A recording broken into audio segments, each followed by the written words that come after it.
Hello friends, आपके अपने YouTube channel run with time 11 पर आप सभी लोगों का बहुत बहुत स्वागत है।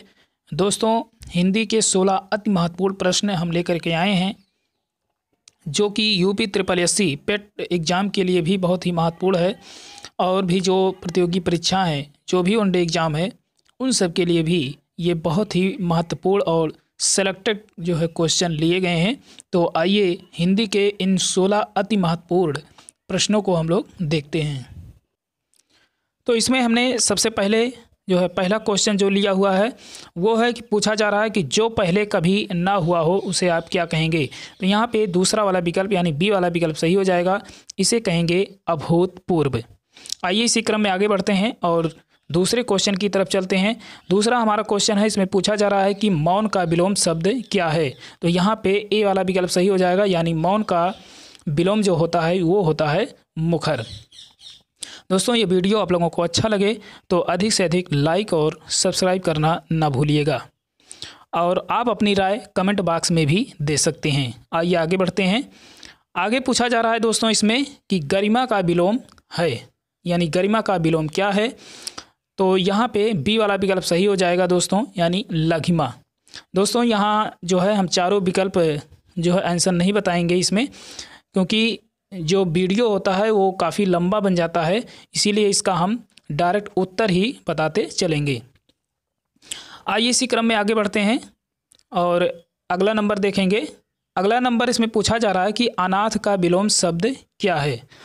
तो अनाथ का मतलब होता है जिसके माता पिता ही ना हो, उसे हम अनाथ कहेंगे। तो इस प्रकार से बी वाला विकल्प सही हो जाएगा, सनाथ। आइए इसी क्रम में आगे बढ़ेंगे और अगला क्वेश्चन देखेंगे। अगला हमारा क्वेश्चन है, पूछा जा रहा है कि थोक का विलोम शब्द है। तो थोक का विलोम शब्द होता है दोस्तों परचून, यानी ए वाला विकल्प सही है। आइए इसी क्रम में आगे बढ़ेंगे। आगे है दोस्तों, इसमें पूछा जा रहा है कि गमन के विलोम शब्द हैं। गमन मतलब जाना होता है, तो इस प्रकार से यहाँ पे आगमन होना चाहिए, इसलिए यहाँ पे सी वाला विकल्प सही है। आइए इसी क्रम में आगे बढ़ेंगे और अगला क्वेश्चन देखेंगे। अगला इसमें पूछा जा रहा है कि अस्थावर का विलोम शब्द है। तो अस्थावर का जो विलोम होगा दोस्तों, यहाँ पे डी वाला विकल्प सही हो जाएगा, यानी जंगम। आइए आगे बढ़ते हैं और अगले क्वेश्चन की तरफ चलते हैं। अगला हमारा क्वेश्चन है, इसमें पूछा जा रहा है कि ज्येष्ठ का विलोम शब्द है। ज्येष्ठ मतलब बड़ा, तो इस प्रकार से यहाँ पे कनिष्ठ होना चाहिए, इसलिए यहाँ पे पहला वाला विकल्प जो है सही होना चाहिए, यानी कनिष्ठ हो जाएगा। आइए इसी क्रम में आगे बढ़ेंगे। आगे है मित्रों, इसमें पूछा जा रहा है कि आलोक का विलोम शब्द है। तो आलोक मतलब आप लोग जान ही रहे हैं कि प्रकाश होता है, तो इस रूप में अंधकार होना चाहिए, इसलिए सी वाला विकल्प जो है सही हो जाएगा। आइए दोस्तों, ये वीडियो आप लोगों को कैसा लग रहा है कमेंट बॉक्स में अपनी राय जरूर बताइएगा। चलिए चलते हैं अगले क्वेश्चन, यानी यहाँ पूछा जा रहा है कि अमन का विलोम शब्द क्या है। तो अमन का जो विलोम शब्द होता है दोस्तों, ये सी वाला विकल्प सही हो जाएगा, यानी अंबर। इसी क्रम में आगे बढ़ेंगे और अगला क्वेश्चन हम लोग देखेंगे। अगला क्वेश्चन है, इसमें पूछा जा रहा है कि भाषा की सबसे छोटी इकाई क्या है। तो भाषा की जो सबसे छोटी इकाई होती है दोस्तों, ये होती है वर्ड। दोस्तों, भाषा का भी एक क्रम है जिसमें सबसे छोटी इकाई जो पूछी जाती है ये वर्ड है। वर्ड के बाद जो है आपका अक्षर आता है, अक्षर के बाद शब्द, शब्द को ही पद बोला जाता है, उसके बाद उपबंध आता है, फिर उसके बाद उपवाक्य आता है, फिर उसके बाद वाक्य आता है। यानी भाषा की सबसे बड़ी इकाई जो होती है वो वाक्य ही होती है। आइए इसी क्रम में आगे बढ़ेंगे। आगे है दोस्तों, इसमें पूछा जा रहा है कि वीर गाथा काल का कवि नहीं है, यानी इनमें से कौन वीर गाथा काल के कवि नहीं है। तो इसमें जो नहीं है वो है आपके बी वाला विकल्प सही हो जाएगा, यानी नामदेव।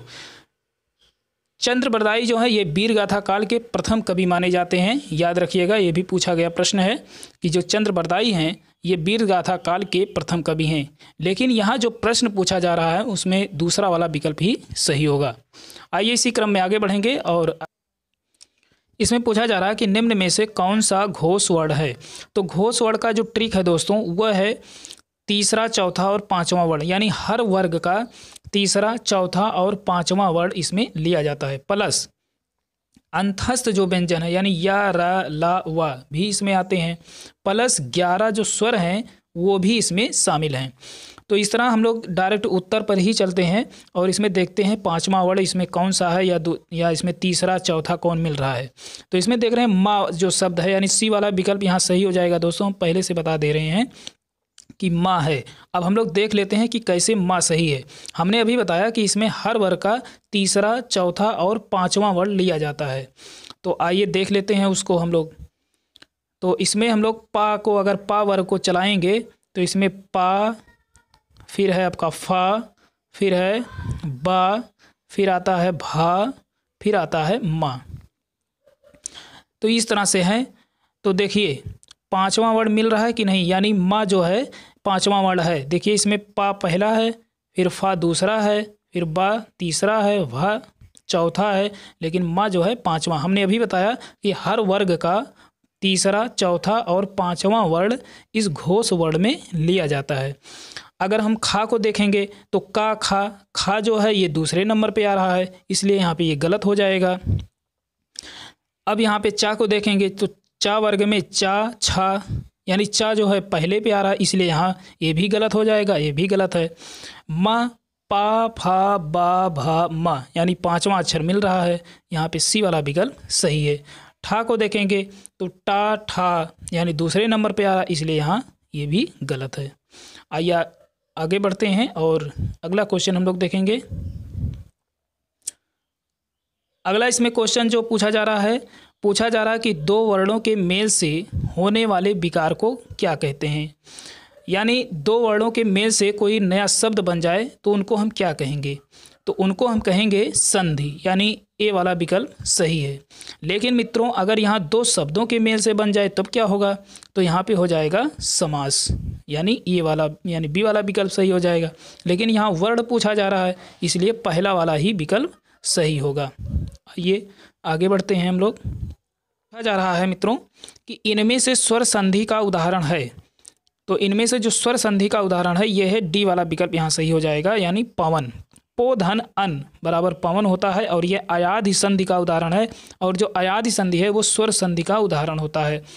संयोग की अगर हम बात करें तो ये जो है व्यंजन संधि का उदाहरण है, और मनोहर और नमस्कार ये जो है विसर्ग संधि के उदाहरण है। आइए इसी क्रम में हम लोग आगे बढ़ते हैं। आगे है दोस्तों इसमें जो पूछा जा रहा है, इस क्वेश्चन में पूछा जा रहा है कि कपीस में प्रयुक्त संधि है। तो कपीस में जो है यहाँ पे दीर्घ संधि हो जाएगा, यानी बी वाला विकल्प सही है। आइए इसी कड़ी में जो है आगे बढ़ेंगे और अगला क्वेश्चन देखेंगे। अगला जो क्वेश्चन है इसमें पूछा जा रहा है मित्रों कि कहा जा रहा है कि उपसर्ग का प्रयोग होता है, यानी उपसर्ग का प्रयोग कहाँ होता है, शब्द के आदि यानी आरंभ में, कि शब्द के मध्य में, या शब्द के अंत में, या इनमें से कोई नहीं। तो यहाँ पे देखिए पहला वाला विकल्प ही एकदम सटीक आंसर यहाँ पे मिल रहा है, यानी शब्द के आदि यानी आरंभ में ही जो है उपसर्ग का प्रयोग होता है। और शब्द के अंत में बात करें तो यहाँ पे प्रत्यय लगता है, लेकिन यहाँ पे पूछा जा रहा है कि उपसर्ग का, तो इसलिए ये वाला गलत है, यहाँ पे पहला वाला ही विकल्प सही हो जाएगा। इसी कड़ी में आइए आगे बढ़ते हैं और अगला जो है देखते हैं।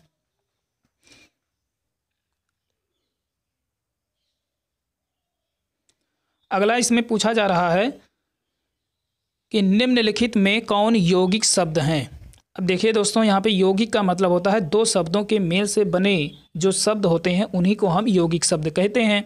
तो यहाँ पे आप देखेंगे लेखक में कोई ऐसा नहीं मिल रहा है जो दो शब्द मिले हों, पुस्तक में भी कोई नहीं मिल रहा, योगी में भी नहीं। लेकिन विद्यालय में जब आप देखोगे तो यहाँ पे विद्याधन आलय, विद्याधन आलय, तो यहाँ पे दो शब्द मिल रहे हैं, मिल करके एक विद्यालय का जो है निरूपण कर रहे हैं, यानी विद्यालय एक उसका अर्थ बता रहे हैं। कहने का मतलब है विद्या का घर। तो इस रूप में ये यौगिक शब्द यानी विद्यालय यहाँ पे जो है सही हो जाएगा, दूसरा वाला विकल्प।